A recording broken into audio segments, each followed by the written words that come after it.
Our ultimate goal with these problems is to be able to determine the truth of a compound statement. That is, determine when a compound statement is true, what pieces have to be true for the whole thing to be true.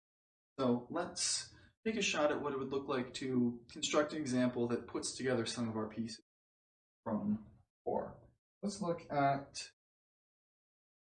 compound statement not P and Q. So the negation of the conjunction between P and Q.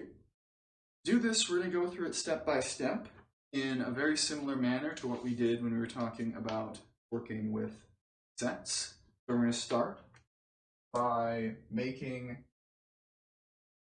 our column for the simple statement. We're going to make the column for our main pieces, and I'm going to make this side a little bit longer for a reason that'll be clear in a second. So first, pull out our potential piece. Same as before, I'm going to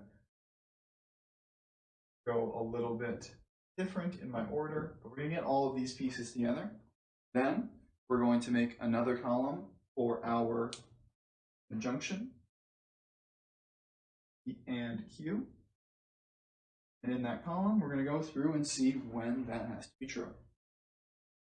So, since the conjunction is only true when both terms are true, we end up with it being true in the first case and false elsewhere. And then we have a third column. So in that third column, hopefully you can guess what we're going to do is attack the negation onto this second column. So we're going to negate P and Q. And when we negate things, we just flip all of the truth on.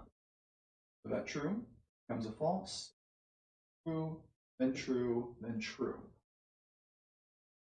And one thing to mention here is that we say a statement is a tautology.